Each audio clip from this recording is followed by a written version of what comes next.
Welcome to Booked, where two guys tell you about the books they're reading. I'm Livius Nedden. And I'm Robb Olson. The book that we're going to be talking about tonight is We've Always Lived in the Castle by Shirley Jackson. We're taking it back in the Wayback Machine to, when was this published? Like in the early 60s? I think it was 1962, maybe? Yeah. So that's, this is not a fresh, recently released book, which we usually do. This is, I guess it would be qualified as a throwback, but we've been trying that like, the best of an author type of thing. We did that with Kurt Vonnegut when we read Sirens of Titan. I think this would qualify in that category too. We took what has been kind of spoken of as the best of Shirley Jackson and read that book. So here's a little bit about Shirley Jackson, and Livius is going to tell you about the book. Shirley Jackson was born in San Francisco in 1916. She first received wide critical acclaim for her short story The Lottery, which was published in 1949. Her novels, which include The Sundial, The Bird's Nest, Hangsaman. Is that a typo? Hangsaman? That's got to be a typo. Hangsaman? Hangsman? No, I think that's right. Anyway, The Road Through the Wall and The Haunting of Hill House, in addition to We Have Always Lived in the Castle, are characterized by her use of realistic settings for tales that often involve elements of horror and the occult. Raising Demons and Life Among the Savages are her two works of nonfiction. She died in 1965. Come Along With Me is a collection of stories, lectures, and part of the novel she was working on when she died in 1965. Hangsaman is the right title for the book. Hangsaman. I guess that makes sense. This was the last novel that she wrote. We Have Always Lived in the Castle. So I believe it was 1962. In addition, we will be doing a mini, I don't know how much we're going to be talking about it. We did both read The Lottery because we had not read it previously. So we're going to tag that on to the end of this review. Here is the synopsis for We Have Always Lived in the Castle. Maricat Blackwood lives on the family estate with her sister Constance and her uncle Julian. Not long ago, there were 7 Blackwoods until a fatal dose of arsenic found its way into the sugar bowl one terrible night. Acquitted of the murders, Constance has returned home where Maricat protects her from the curiosity and hostility of the villagers. Their days pass in happy isolation until cousin Charles appears. Only Maricat can see the danger, and she must act swiftly to keep Constance from his grasp. I was doing a little math while you were reading that, and she died at the age of like 49. Oh, well, that's unfortunate. 1916 she was born, 65 she died. Oh, wow. That is probably way earlier than she expected. That's fucked up. I would have to agree. The synopsis. The synopsis for this. I don't know, man. I didn't read the synopsis for this before I read the book, which shouldn't be a surprise to anybody. I don't know that Robb did either. I don't know. The synopsis feels like really weak. All right. Well, that's interesting because I thought it was actually pretty accurate. And I thought, I mean, obviously it's accurate. It's not misleading in any way. Are you just saying that it's not selling the story enough, or? Yeah, I feel like this would be, I feel like if I picked up whatever the newest Danielle Steele book is, this is what I would expect to read in a synopsis. Yeah. And I feel like there's some things going on with this book. I feel like there's something a little more to it than what's in the synopsis. And I guess we'll kind of get into that and see if we can figure that out. Well, honestly, now that you mentioned it, made me think about this a little more. It tells the story that we don't read in the book, because like almost the entire synopsis is telling you what happened before, like where the book picks up. And one of the things that's very conspicuous about the book is that it tells you what's happening now with almost no reference to what came before. So I guess in that respect, it doesn't do a good job of representing the actual story, because it's telling you what the book kind of intentionally leaves out. So that's kind of interesting. I agree. So the synopsis, as you may have figured out, we told us a lot of what's happening, as Robb just mentioned. Yeah, we start out with seeing Maricat, who is, I don't know, man. How old do you think she is? I made a point to look because I thought it was a lot younger than it's actually stated at the beginning of the book that she's 18. Yeah, see, that was weird because I thought the same thing, and I didn't go back to look because it really seems like she's very, 12, right? Maybe Yeah, 12. I was thinking like, yeah, pre-adolescent. So she is old enough to go to town and run the errands, which is how the book kicks off. Is she's made her way into town, and she has a list of things she does every week when she goes to town.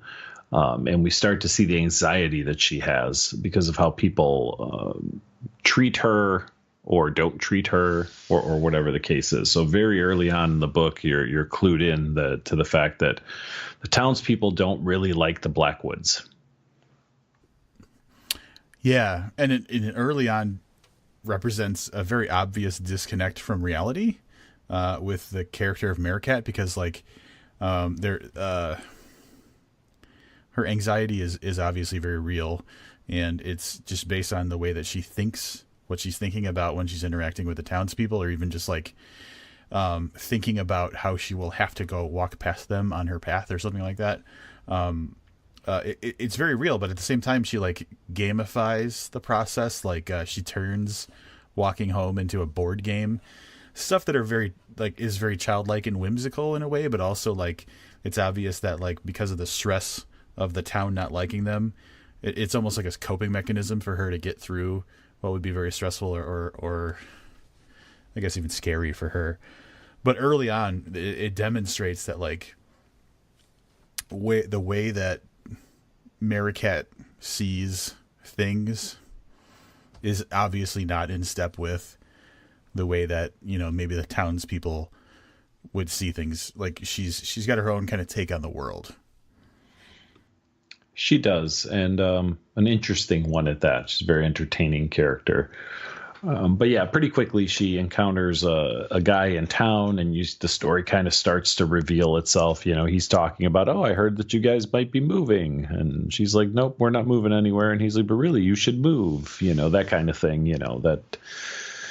That bullying, I guess, in a way, of Meerkat. So the townspeople clearly not on her side. There are a few people that are a little sympathetic. The lady at the diner kind of tells this guy, hey, back off. He doesn't listen. That goes on.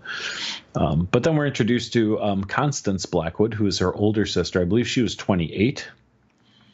Exactly, correct. And she is she's the showrunner at the Blackwood.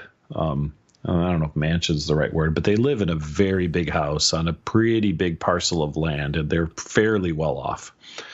So Constance is the older sister who, as we mentioned in the synopsis, was accused of murdering the rest of her family. So her parents, her aunt, and a little brother, by poisoning them with arsenic. She was acquitted of the murders, and now she's unlike Meerkat, who's just hesitant to go into the village. Constance has not left the property since she's been returned from jail or wherever they were keeping her during her trial. So she runs the house. They also have the Uncle Julian, who, as a result of the same poisoning, is just not been the same. He's disabled, and physically and mentally too most of the time. Yeah. So when the book starts, once Meerkat gets home, I would say a decent percentage of the beginning of the book is dedicated to just their routine and learning how life runs in the Blackwood. I guess I would call it an estate. Because it seems kind of idyllic in a way. It seems like they found a way to keep the evil out, and they've struck a certain balance of calm and happiness in their day-to-day life. Things are very routine. We're introduced to other little quirks of Meerkat, like she explains how she protects.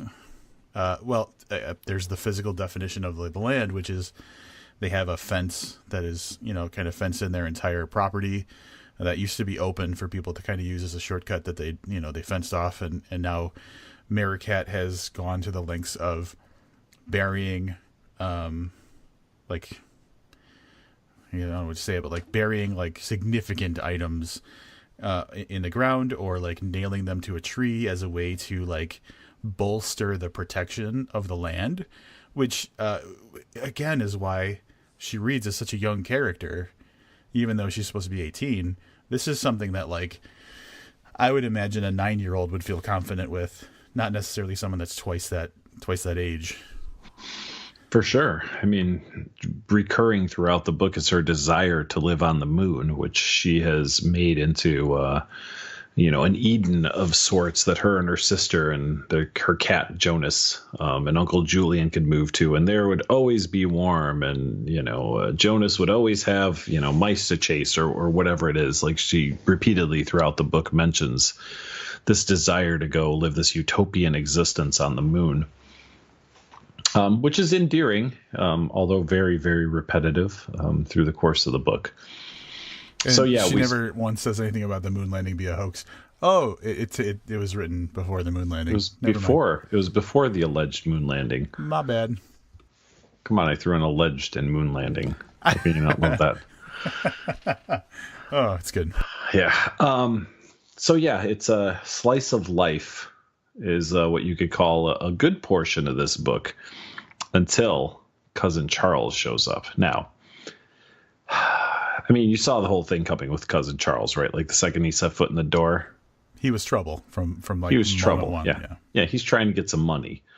And again, I have to remind myself at times when I go back and read something that's older, and I'll put this in the older category at, whatever, 55 years or whatever it's been since this was written.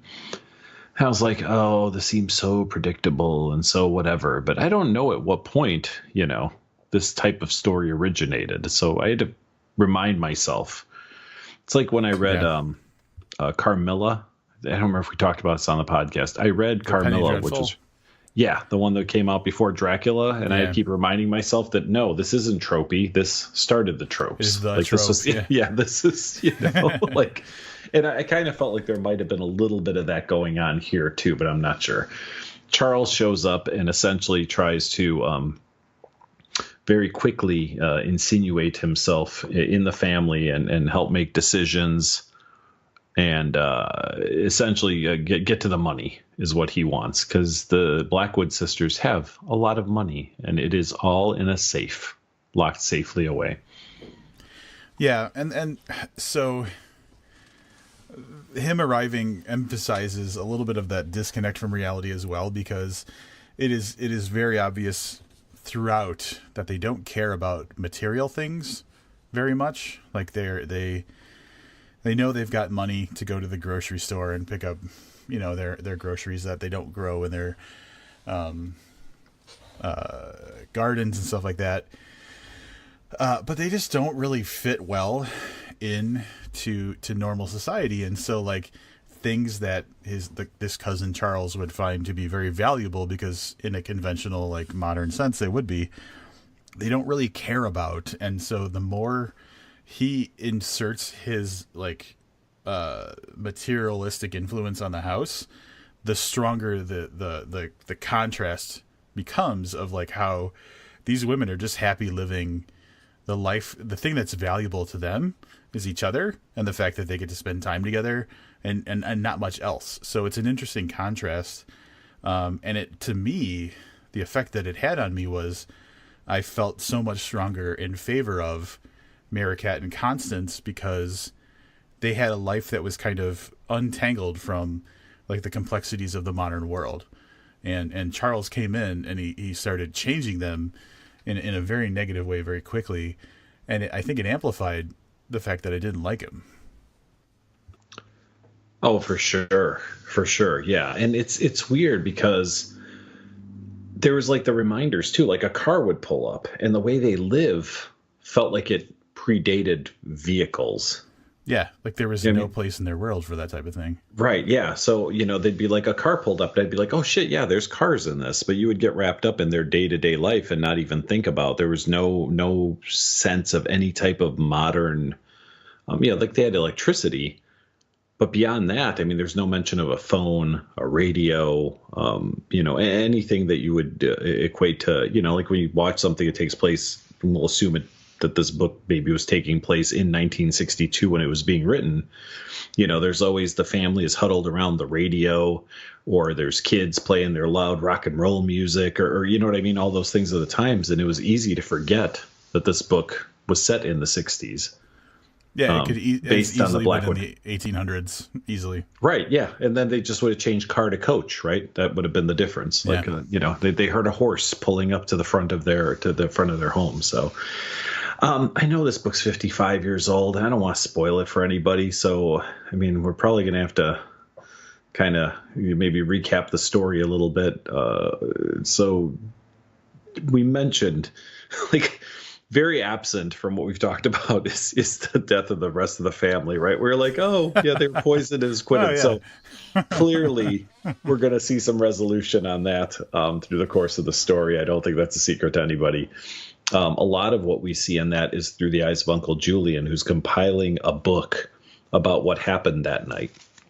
So you get snippets of things, descriptions of the rest of the family and stuff, mostly through his eyes as he's trying to put together this work, which is partially lucid. And then, like, he starts to do things like mistake cousin Charles for his brother. Yeah. So you could tell he's kind of in and out of reality. But the bulk of the backstory, I think, comes through to us through Uncle Julian, who's a pretty interesting character.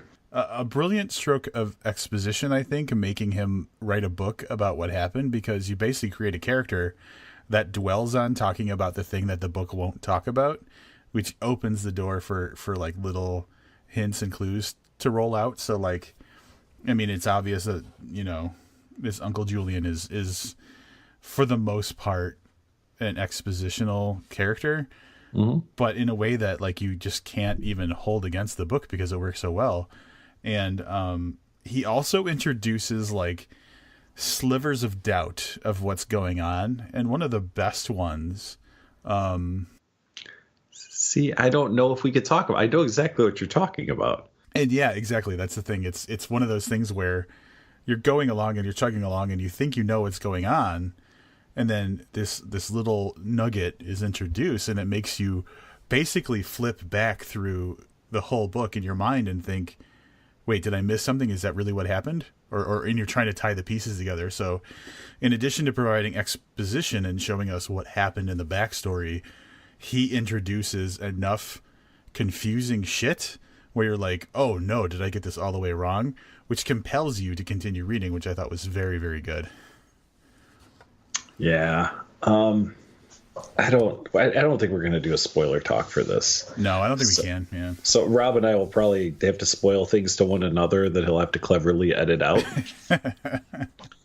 But I mean, there's not a whole lot else we could really talk about. I mean, the book is well written. The dialogue is great. The monologues, whatever, the internal dialogues, they're all really good. A cast of interesting characters.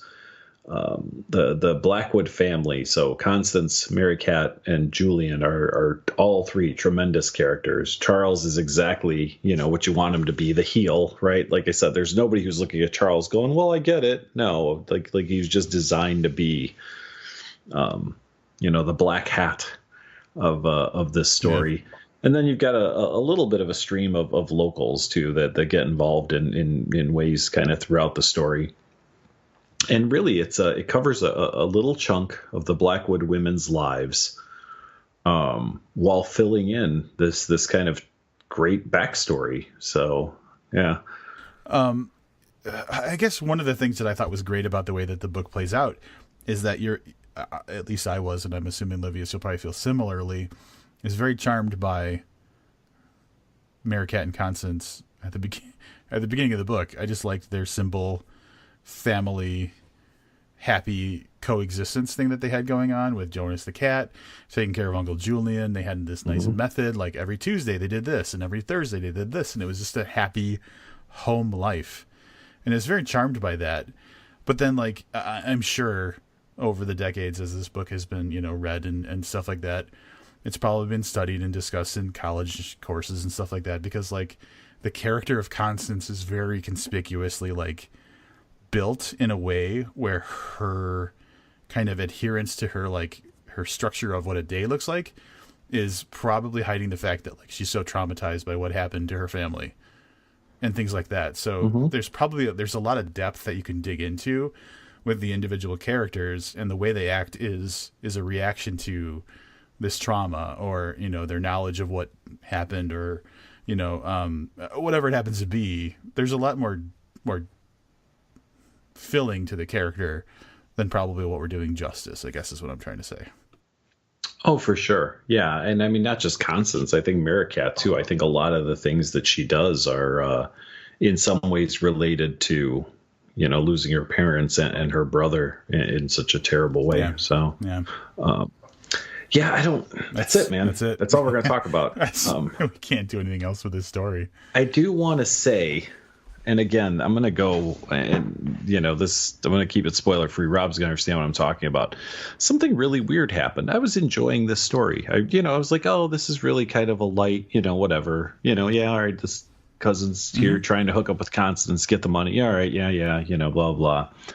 And then there's a turn. I don't even want to say I don't really feel like it's the climax of the book, but I got like a really like deep emotional feeling about this story. Now, this is where I'm going to go offline and tell Rob what it was, and then we'll see how well we can discuss this without spoiling it. And I got, through this kind of emotional part, and it really changed my entire outlook on this book. What I thought was like, oh, this is a fun little read. There's some weird poisoning things that happen, and, they kind of live this weird life, but you're right, they're charming and they're fun.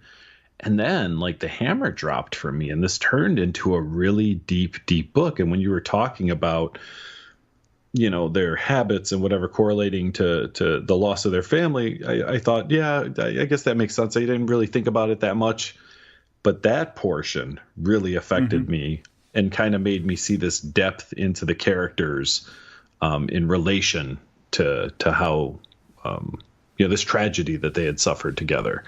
So it really turned the whole book around for me. Yeah. And I don't think I'm just going to straight up agree with you. Like, I feel like throughout the entire book, I had a little bit of a protective feel for these two characters. Like I saw how they felt. They obviously felt outside of society, and that was amplified by the tragedy that happened that's mentioned in the synopsis. And so what I wanted was like nothing else to go wrong for them.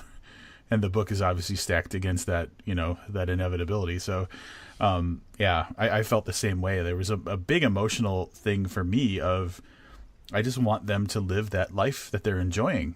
And so obviously when adversity, rears its head, I kind of doubled down on that feeling. So I think that you and I are kind of on the same page. Yes. All right. Enough is enough. We've editing out weird shit that we're saying that's spoilery and stuff. So let's just do a wrap up and let's see where this lands on the book scale. All right. So I'm going to kick this off by saying that this is Shirley Jackson is one of those people who is just like legendary in their field, and the story that we read specifically, definitely high on the list of things that people talk about. And so it was one of those things where it's like, it just needs to happen if we're going to be, the type of podcast that reviews books. And we've been going for 7+ years and we've reviewed over 200 books. We have to get some of this classic stuff just taken care of. And so it was such a relief to give ourselves the opportunity to do that.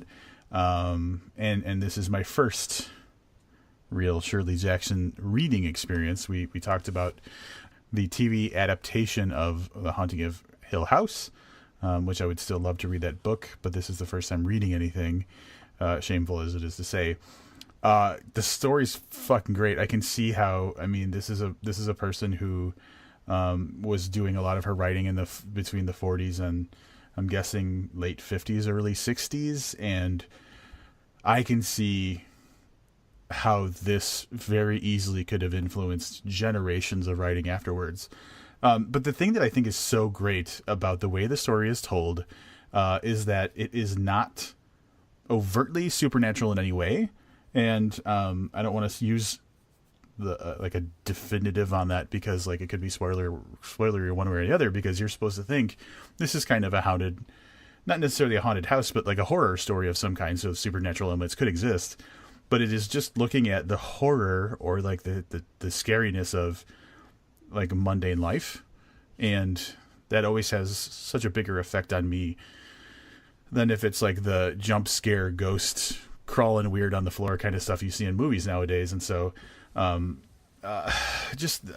it's so well written. The characters are just so lovable, and you're rooting for them, and it just kind of like get knotted up with the way that the story starts to turn and everything. So it just had a great effect on me, and I like the fact that it was a quick, easy read. I sat down and did it in one shot, and I enjoyed it all the way through. Absolutely 5 stars. Who else would say anything different? I might. Uh-oh. I might say anything. No, you won't. You won't. Nothing like challenging me to do it right after you said it. Yeah, I expected. I don't know. Shirley Jackson's not really a horror author, I guess. I didn't know that. There's a lot of things I don't know. That's one of them. Started reading this book, and like I said, I had to remind myself, maybe this isn't tropey. Maybe this is where this kind of story originated. It's interesting because the story is really, it's a very gothic story, but it's like gothic out of time because it takes place in, what we'll call the modern era. Sure. Yeah. But it definitely felt like a story takes place in the 17 or 1800s where the cousin comes along and feels that he has some right to the money. Like, this is 2018, man. Some people wouldn't, piss on their cousin and put him out if they're on fire, right? But, it had that feel, that really old-timey kind of like the cousin is an important person in the family structure. So, at any rate, I digress from what I was going to say. I read the first half to 2/3 of this and thought like, oh, these characters are kind of likable and book is okay, it's enjoyable, it's fun, whatever. And in my mind, if I would have stopped 2/3 of the way in, I probably would have given this 3.5 stars. As I mentioned a little earlier, something changed in this book for me. Probably a little bit right around the 2/3 mark, and not necessarily. Yeah, so there's a catalyst in the story or whatever, but that's not even what I mean. There was a definite like paradigm shift in how I felt about these characters. Although they continued to be themselves, I think I just got a glimpse of something different about them that really turned this book around for me, from something that was like, oh, this is like an okay story, and these people are likable, and I like Constance, and Uncle Julian's pretty cool, to feeling like a really, really deep attachment to them and what happens to them, which really turned it around. I mean, like night and day turned it around for me. The story, like I said, is predictable in ways. Rob and I kind of off air here, and a little bit of clever editing that he will have done, kind of agreed that there were some very predictable elements and that we saw some things coming. But I couldn't see my change in how I felt about these two young women. I couldn't have seen that coming, and that really caught me off guard and really turned this book around for me. And yeah, all right, Rob's right. So it went from 3.5 stars at 2/3 of the way into 5 stars at the end. I don't know. I mean, Rob and I kind of agreed a little bit on this. I'm actually going to look into if there's other people that, maybe this just caught me on the wrong day unawares, or are there a lot of people that kind of feel the same way, that this book really, really shines in its last third. So yeah, I'm going to give it 5 stars, and I will probably be reading more Shirley Jackson, if not for the podcast, just in my off time. There you go. Shirley, what up? I do want to point out that I read a little bit about Shirley Jackson in preparation for this episode, and she spent a lot of time living in southern Vermont. Were you aware of this? Yeah, so I started reading the introduction to it. Yeah, by Jonathan Latham. Yeah, and then I stopped because I felt like it was getting spoilered because he started talking about the characters in the book. Yeah. But yeah, he had said that everyone's pretty sure what town she's actually referring to. Yeah, so it's Bennington, yep. Vermont, which I was in the extreme southeast area of Vermont, in a town called Brattleboro. If you take Highway 9, which is like the east-west kind of main highway of the southern part of Vermont, all the way to the extreme west side. So I was right at the Vermont-New Hampshire border.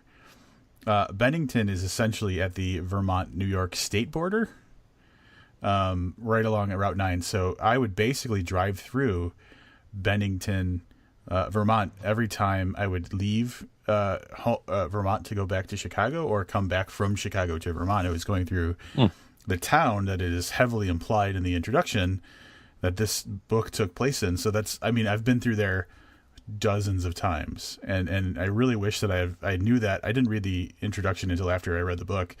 Like, I probably would have had a different picture in my head of like the geography of the town that she was describing had I read the introduction when I should have. A couple things to say about that. First, people in that town are assholes, so hopefully you didn't have to spend a lot of time like out of your car there.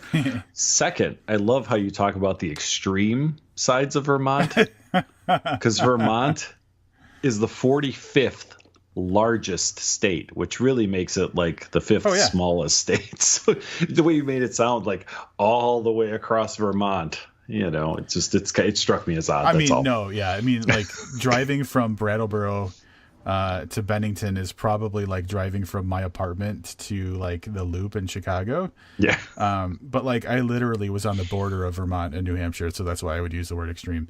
Sure. No, I understood. It's just, it was funny to hear it about a state that's small. Yeah. And probably one of the whitest states in the entire country too. Is it really? Per capita, I think it's like 97% Caucasian. Oh, that's weird. Yeah, Vermont, is from left to right is not very sizable. It's taller rather than wide. Yeah. Whatever. Yeah. So, lots of French. A lot of the French in the historically, it was a French territory at one point. I guess I don't know shit about Vermont, so that's really what that comes down to. There you go. We also read The Lottery. Yeah. Now, here's where this might go a little differently than people expect. Like all the hype around that story. And I think a lot of it was spoiled for me because of knowing that the hype is based around kind of like a twist ending, right? Like, you'd heard about the story of The Lottery before, right? Yeah, it's legend. I would say legendary, right? Sure, and I think it was banned, and there were places where you couldn't publish. I don't know. Yeah, it drew a lot of criticism. And I get that we're desensitized because it's 2018, and maybe I didn't know for a fact that that's what the story was going to be, but you could tell in the first page that the story was going to end the way it was going to end. At least I could. And I just didn't find it that impressive. I'm going to attribute this to that I'm going to specifically attribute to over the years, because it was published in 1949, right? I believe so. So that's what, almost 70 years ago? Mm-hmm. I am attributing that entirely to the fact that over the decades, other horror writers were inspired to write something similar or use similar techniques and stuff like that. Like, it got aped, I think, is what drew some of the surprise out of it for you. No, and I'm sure. And again, I kind of went back to the same thing and said, look, this thing was a big deal. This had to be the first of its kind. And I still couldn't care enough about the story. You know what I mean? So I don't know. It was a weird thing, because I was like, all right, I finished, We've Always Lived in the Castle, going to read The Lottery. Was really excited about it. Like 8 minutes later, I was like, so that's what the big deal is about. Like, that's really how I kind of... Yeah, and I think hype probably has a lot to do with it, too, because if someone even kind of sets up this story for you at all, you know where it's headed. It's oh, sure. Yep. So, you have to go into it not even understanding what, genre it may land in order for the churn at the end to have the impact that it is supposed to. Yeah. It's one of those, once you know it kind of. Yeah. Yeah. So, I can't give that, a real shining review. I'm not going to star it or anything, but I was a little surprised. But again, that did not turn me off to reading more Shirley Jackson, for sure. Thomas Joyce is going to be so destroyed, because when he discovered that we were going to be reading this book, I think he either messaged or he tagged us on Facebook. Did you notice that? Mm-hmm. Yeah, I did. Yeah, he gave us a link to the lottery. To read the lottery. So he was really excited for us to read it. So hearing you basically say, meh, it's probably just he's gonna jump off that like dog suicide bridge now or something. I hope he doesn't. I don't think you're allowed to unless you take a dog with you. He can, yeah, he's gonna stage it like the dog committed suicide. Yep. And he was trying to save it. Yeah. I hope none of that happens. Thomas Joyce is awesome. So how did you feel about the lottery? I think that you're speaking directly to Thomas Joyce standing on a bridge right now. Just be careful what you say. I think similar to you, I understood the mechanics of the story enough to see where it was going. So nothing was a surprise. I knew what was going to happen. I knew what the lottery was for. So really what I was doing was stepping back and watching like how well was the story written and what were like the little things that made it, better than an average story. And so for me, it wasn't as much like an enjoyment of a fiction story as it was like stepping back and looking at someone's craft. And so I appreciated it from like the craft aspect, especially considering when it was written. And yeah, it wasn't super compelling I wasn't lost in the story. Right. So apologies, Shirley Jackson lovers. I couldn't get into it as much as I wanted to, but I do appreciate what it was going for. Yeah. There's Shirley Jackson. I don't really find it likely that we're going to review more Shirley Jackson on this podcast. Yeah. Not because she's not awesome. No, not at all. It's just the way that the structure we've built ourselves into. Shirley Jackson is on the other side of our Blackwood Estates fence. Very nice. This is the oldest book that we've reviewed. No. It is. Yeah, it is. No. Oh, no, because Slaughterhouse-Five was... No, I'm not. I'm sorry. Sirens of Titan was in the 50s. Yeah, so this is... Yeah, no. And the Nancy Drew and the Hardy Boys that's right. Yeah, 1920s, yeah. I'm okay with doing some older stuff. I think that 2019 will see us do something from the 1800s. I really feel that we're going to go like super duper, like old school classic at some point. You're going to get me to read like fucking Ulysses or something. Oh, God, no. Alexandre Dumas. Oh, my God. Absolutely. Yeah. Like Three Musketeers or something? That would be fun. Yeah. Yeah. I think that's going to be on tap for 2019. That would be great. It's got me very excited. Yeah. So other news, we'll move on from old books and we'll move into let's do some good news, bad news. Adam, whose legs don't work in Oshkosh, did a TEDx talk. You did. How fucking daunting must that be? Yeah. So him and I have been texting back and forth over the last few days because he just did his talk the day before yesterday, maybe 2 days ago, from when we're Saturday, recording. I think. Yeah. So today is Monday. He did it on Saturday. And so here's the thing about Adam. He's the kind of guy where I know if he decides to do something, he's going to do it well. So I wasn't worried for him. But, I mean, he stood up in front of thousands of people and told very revealing... Wait, hold on a second. Hundreds? Did he really stand up in front of people? No, actually, there's a picture of him in his wheelchair in front of hundreds or... All right. Well, let's get our facts straight. Yep. Sorry. And told very revealing personal stories about his life and was vulnerable about some of the most, scary parts of growing up. And so he was nice enough to share with me via email a recording of his kind of prep. Like he had done some prep runs, some test runs, and he recorded himself, I'm assuming, to kind of critique himself and things like that. And he sent me one of his recordings of that. So I got to listen to what was probably like, I think he said 65, 70% accurate to what his onstage final product was. Nice. And it's funny, like, I've known this man for 32 years. And I've never seen him do something like this. And so it's like this person that you've always had this like long time, you think you know everything about them, and then you see them do something totally new, and it's interesting to see someone in a different light like that. I have confidence that he pretty much knocked it out of the park based on his trial run that he shared, and from what I understand, I think sometime in January it'll be available for public consumption. And so at that time, I'm sure either we're going to try to at least share out links and stuff like that, or maybe even like demo a piece of it on the podcast. Very cool. Well, congratulations, Adam. That is it's a pretty big feat, man. I don't know if either one of us would be up to that. Well, you and I we have each other to bounce off of. It's true. So like if I'm in a panic moment, I just say something to you, you take over, I collect myself. Yeah, that's true. Being up there on your own with all these people who and it's got some prestige to it. So the TEDx, the X at the end basically means that it was like a independently organized event, as opposed to like a Tony Robbins is up there talking kind of TED Talk kind of thing. Which, by the way, if you haven't seen the Tony Robbins TED Talk, it's fucking amazing. And that's not sarcasm at all. Like, is this a recent one or? It's long. I'm sure it was like 10, 15 years ago. Oh, okay. Gotcha. But yeah, like it's got some prestige to it. So that had to be intimidating. And, I know he was terrified and stuff like that, but, just super proud of the dude.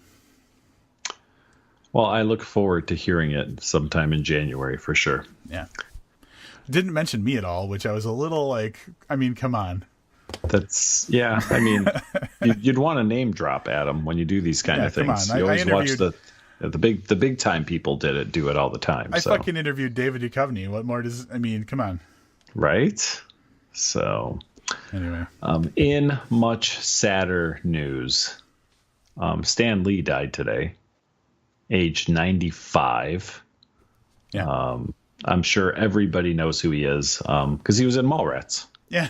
Who's that guy from Mallrats? Yeah. Yeah, that's how I always refer to him, the guy from Mallrats. I was wondering how big of an impact this would have on you, particularly because I don't think you're much of a comic book dude, right?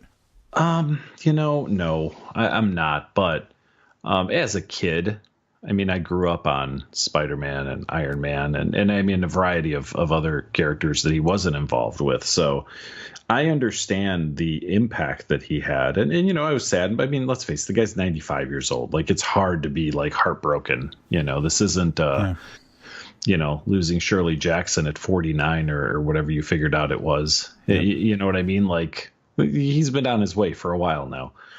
That being said, what occurred to me is the landscape of television and movies today likely wouldn't be anywhere near the same without his influence. So you talk about the biggest movies at the theater every year, the Avengers, or some formulation of the Avengers, right? Half of what I watch on TV is some type of comic book TV show, you know what I mean, with superheroes and stuff. And I don't know, even though he's not responsible for creating all of the ones that are super popular or whatever, it really comes down to is where would we be? Would comic book superheroes even be a thing if it wasn't for his early influence and the characters that he brought to life? So, I mean, I totally respect that the world has lost a great creator and someone that was super influential in at least pop culture, if nothing else. And let's face it, what are the first things a lot of kids read? Comic books, right? So, some of that is beach. I read comic books when I was a little kid too. I don't know if they were Stan Lee comic books, but some of the earliest stuff I read were comic books. Would I be reading novels without those? I don't know. I can't say. So, yeah, that's the thing. Like the guy's impact on entertainment, because you have to say entertainment because it wasn't just one medium. He bled through to so many different mediums. Like his impact on entertainment is probably at this point immeasurable. But to your point, I always feel this way when I fucking knew it. Stanley dead at 95. I knew everybody was going to be wailing on social media about it. And I was like, motherfucker was 95. Yeah. Like this was his time. And you can be sad about it, but like, it's not a tragedy. You can't label it as a tragedy because like, I mean, that's the fucking reality of life. He, and I believe, I could be wrong, but I believe up until like his last moments was still going to cons and stuff like that, and it was probably in a much more limited capacity than when he was younger. But the dude was outliving his life, enjoying doing what he like loved up until the last minute. And so like appreciate what he did and his contribution, and just know that like homeboy, like he lived many more lives than a lot of us will be fortunate enough to live. For sure. And I don't want anyone to take any of this the wrong way. But you said it and I couldn't help but laugh. Recently there were like weird allegations of him like groping his nurses and stuff. And the funny thing was I saw several people come out and they're like, the motherfucker's like 95 years old. Like, get the fuck out of here with this. He's a sexual predator bullshit, because it was turning into Me Too moments. Yeah. Everyone was like, the guy's fucking 90 years old and he grabs your ass. Like that's no longer sexual assault. That's just, that type of thing. So when you said that, he lived his life all the way to the end, loving, doing what he loved doing, that's the first thing that came to mind. Grabbing asses. That's what I was talking about. I mean, so. But the contrast that I was on his Wikipedia, and he was married to the same woman until she died in 2017 from like 1947 or something like that. Holy shit. Either he was like a loving, dedicated husband who was mischaracterized, or he was a horn dog the whole way through. And either way, like, let the 95-year-old guy grab your ass. Yeah, I'm in full agreement with that. Unless it's my ass, then it's just kind of weird. That being said, let's not forget that one of the reasons we know who Stan Lee is because he was a marketing genius and made cameo appearances in everything for the last 40 years that had his name on it. Yeah. I am not sure how much we would know. For me, it's Mallrats. Well, yeah, but you get what I'm saying. Like, would he be a recognizable face? I don't think so. If he didn't appear in the Spider-Man movies and in Mallrats and you know what I mean, and all these different TV shows and stuff that he was tied to. So, at any rate, clearly the world has lost one of its great creators, and hope his legacy will live on. I mean, comic books themselves, I don't know how big they are, but I can tell you that medium, or the comic book or the superhero medium, has never been bigger and probably will continue to grow. The biggest baller fucking move this guy could pull is to like go legit comic route and actually just be like, yeah, he died, but he didn't really die. And like suddenly Stan Lee's back like 3 years from now.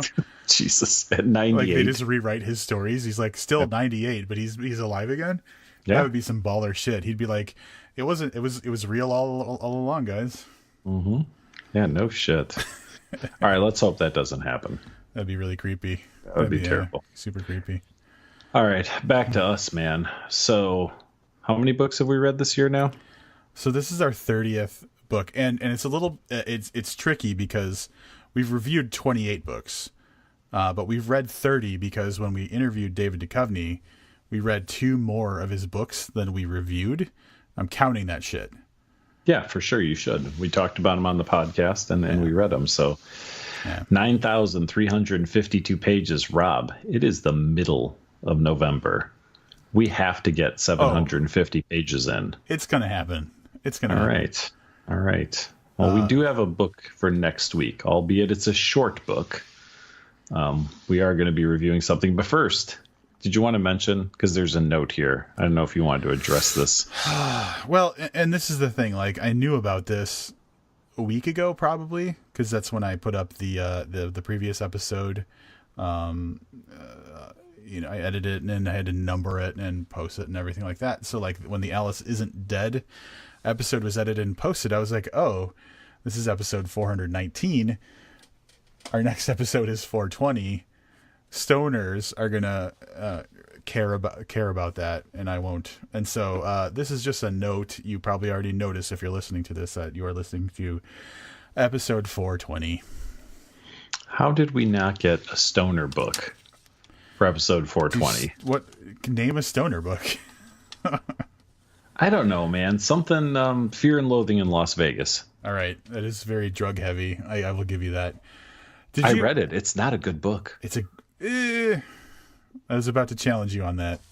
I'm going to say neutral on this. It's not a great book. Let me put it that way. I do have Hunter S. Thompson's initials tattooed on me, so I probably feel a little stronger. Then you'd probably know the book I liked better. What was the one where he was like living in You liked fucking, the Rum Diary because it was an actual story. Yeah. Yeah. I like the Rum Diary. Yep. So anyway, here's a legit question. When did the number 420 hit your radar? Oh God, I don't know. I mean, it's got to be 20 years, but I don't remember like what the reason was or how that. So I'm going to give it, for me, it was probably 1997-ish, 97, 98. I was dating this girl who we affectionately called Psycho Kelly. Affectionately. And there was a lot of Kellys who were hanging out at the time. And actually, the funny thing is there was another one who we also referred to as Psycho, but then since there was already a Psycho Kelly, the other one was Psycho and her last name. So that didn't really even make... You guys are a creative bunch. Not that good at naming people. Psycho Kelly, I'm hanging out with her at her house one day, and she thought it was really funny that she had like broken or stopped the clock on like the stove in her kitchen, so it was stopped at 4:20. And I was like, what does that mean? And she explained it to me, and I was like, oh, I don't care. But I don't know why, but that stuck in my head. It's like, so for like 20 years now, that number, I've known the significance and not cared about it for that long because I've never been like a pothead or anything like that. So it's odd because I said about 20 years ago, which would put it right around the same time. Yeah. I think I have some information here. So it starts with the Dead. Now, which Dead would you think that might refer to? Right. So it was Christmas week in Oakland, 1990. Steve Bloom was wandering through the lot, that timeless gathering of hippies that springs up in the parking lot before every Grateful Dead concert, when a deadhead handed him a yellow flyer. We're going to meet at 420 on 420 for 420ing in Marin County at the Bolinas Ridge sunset spot on Mount Tamalpais? Tamalpais? I don't know what the fuck is that. At any rate, that's apparently the first instance of 420 for pot smoking. So, all right. So it took about a decade to filter onto my radar. Yeah. That's not bad, I guess. Well, I mean, people who smoke pot, in my experience, aren't always the fastest moving people. So if it took 8 years to spread, it's pretty quick. It's probably they did that. All right. So, at any rate, little fun stuff there. I really just wanted to mention Psycho Kelly. That was what the whole thing was about. I like how you mentioned Psycho Kelly, but you didn't want to mention Psycho, the other one with the last name. That would have been too close to home. If I said their last name, you'd know their first and last name. I was trying to preserve their. Oh, that's a good point, right? Because if her name's Kelly, I got you. Yeah, I got you. Okay. Sorry, any listeners named Kelly, if it sounds like Rob thinks you're all crazy, but maybe you are. Oh my God, there was just like, all right. So I'm gonna go into the Psycho Kelly thing a little bit deeper. She didn't know that she was called that within our group of friends. Like that was a Psycho Kelly doesn't know she's Psycho Kelly. Right. And then like we're hanging out with this like kind of occasional friend. And I don't know. We were like at Subway. It's just a fucking dumb like teenager shit. And we're hanging out at Subway and something came up. Somehow the conversation turned around to Psycho or something. And this occasional friend is like, oh, is that why they call you Psycho Kelly? And I had to just fucking deal with it in the moment, like that she's discovering she's called Psycho Kelly.